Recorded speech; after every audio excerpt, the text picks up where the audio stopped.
Jeudi à qui c'est mercredi 18 juin, titre leçon que nous avons étudié, c'est persécution de l'église primitive. Persécution de l'église primitive. Mes frères, mes sœurs, chers amis, moi saluez-nous au nom du Seigneur Jésus-Christ. Non pas c'est Wendy. C'est toujours pour moi une joie pour nous capables de continuer avec leçon nous pendant semaine ça qui c'est leçon 12. Titre leçon que nous avons étudié pendant toute semaine, c'est les précurseurs. Verset pour nous connaître, nous joignons dans 2 Timothée chapitre 1er, le verset 7, dans la version Louis II qui dit comme ça. Car ce n'est pas un esprit de timidité que Dieu nous a donné, mais un esprit de force, d'amour et de sagesse. Amen. À chacun d'entre nous qui a suivi moi sur YouTube, sur Facebook ou sur TikTok, moi invite nous qu'on y a même, abonner avec la chaîne là, like vidéo et partager comme ça, plus monde a joindre. Et ensuite, courber tête nous, fermer les yeux nous pour nous capables de prier ensemble. Père éternel, créateur du ciel et de la terre, nous retrouvons-nous dans la présence pour nous capables de continuer avec l'étude de parole. Nous t'en prie, restez avec nous, que l'Esprit Saint capable habiter nous et que nous capables non seulement lire et comprendre. Au nom de Jésus, nous prions. Amen. Encore une autre fois, titre leçon que nous avons étudié aujourd'hui, c'est persécution de l'église primitive. Nous connaissons que l'église primitive, c'est la première église, ou encore que vous connaissez l'église d'Éphèse. Eh bien, auteur là, il va montrer nous dans la leçon aujourd'hui que c'est pas seulement dans l'Ancien Testament l'église bon Dieu, peuple bon Dieu, t'es qu'on persécuté. Mais dans le Nouveau Testament, spécialement avec l'église apostolique ou l'église qui est fondée après que l'effusion de cet esprit était faite sous apôtres, eh bien, l'église ça, il a persécuté. Dans la première partie du texte là, l'auteur dit, ce n'est pas seulement l'Ancien Testament qui nous donne des précédents aux événements des derniers jours, mais aussi le Nouveau Testament. La vie n'était pas facile pour les chrétiens du premier siècle. Ils étaient d'abord haïs par nombre de leurs coreligionnaires qui les voyaient comme une menace pour la foi de Moïse. Ils ont aussi affronté la colère de l'Empire romain païen. Nous prenons les commentaires ça que nous joignons dans Tragédie des siècles, page 63.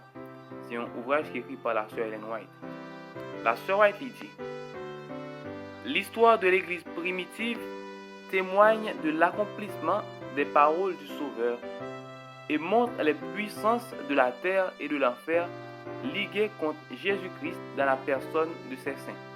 Le paganisme, prévoyant que si l'Évangile triomphait, ses temples et ses autels seraient renversés, se disposa à détruire le christianisme. Les feux de la persécution s'allumèrent. Eh bien, la Rome païenne, qui était représentée par Hérode et plusieurs autres chefs dans l'époque là, ils étaient mené une lutte acharnée contre l'église bon Dieu. Eh bien, puis bas, nous allons voir comment l'histoire a été déroulée. Et nous connaissons particulièrement les Juifs, ils ont joué un rôle capital dans la persécution propre frères. Et c'est ça qui paraît plus drôle. Et c'est pas sans raison tout qui fait que Jésus lui dit dans fin de temps, nous prenons comme plus grand ennemi nous, propre frère nous, propre sœur nous, c'est-à-dire moun ça qui t'es content de l'évangile même avec ou moun ça que t'es content manger boire ensemble avec eux, et bien c'est eux qui pourra chercher lever contre. Et puis dans le texte il dit, il y a une histoire dans le livre des Actes qui démontre de manière puissante ce à quoi le peuple de Dieu peut s'attendre à mesure que nous approchons du scénario de l'Apocalypse 13. Eh bien, scénario ça il semble tête coupée avec Apocalypse 13 qui parle nous de persécution peuple restant. Auteur nan li invite nous li dans deuxième partie en acte 12 verset 1er à 17 et après il pose nous question ça côté il dit quel élément de cette histoire pourrait être un présage des événements des derniers jours. Eh bien acte 12 verset 1er à 17 parlez-nous de persécution que roi Hérode l'était lancé derrière peuple bon Dieu. Premièrement, il était fait capturer Jacques qui c'est frère Jean, il était fait tuer et il était fait mettre Pierre tout dans la prison. Et heureusement, si toutefois nous lisons l'histoire là, nous pourrons voir que il y a un ange qui était délivré Pierre pour lui continuer mission parce que jour Pierre là, il peut arriver. Et nous capable voir dans la première partie du texte là, auteur là il dit Jacques avait été décapité et Pierre devait être le prochain martyr.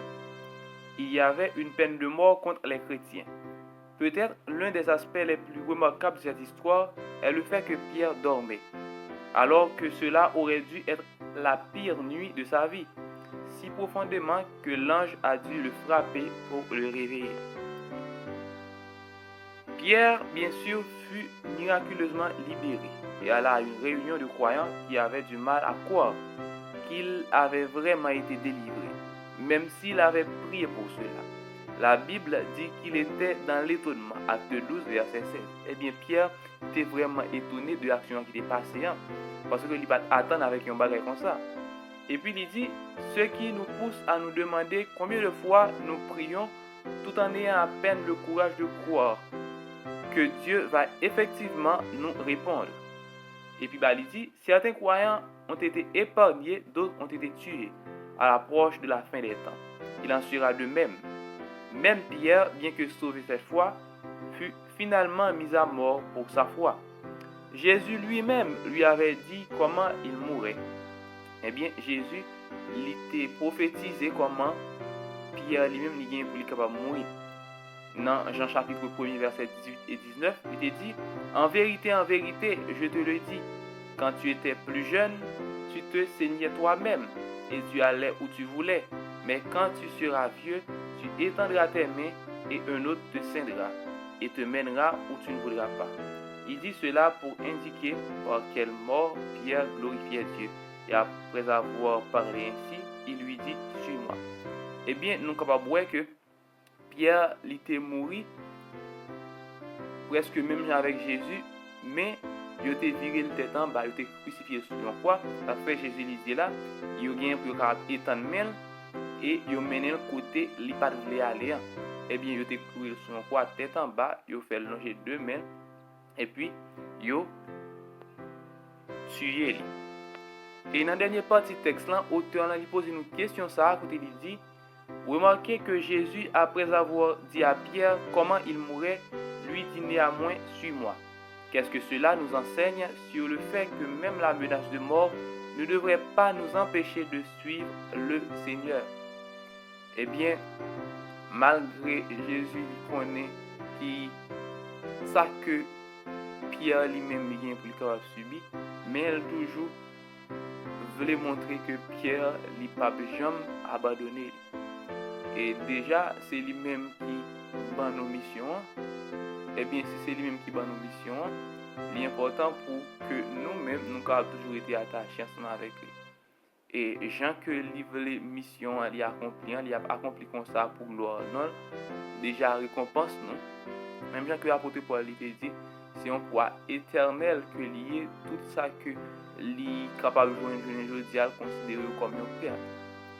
Eh bien, malgré nous capables de gagner des doutes, malgré nous capables de troubler aujourd'hui, il est important que nous capables de prier, faire bon Dieu confiance, parce que parole est certaine et véritable.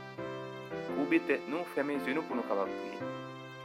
Bon, papa, nous dire merci parce que tu es là avec nous, tu permets de nous étudier le son ça. Nous demandons autant prier, pas abandonner nous, et seul mettre nous, sauveur nous. Dans le nom de Jésus, nous prions. Amen. À bientôt pour le son jeudi. Que bon Dieu continue bénir.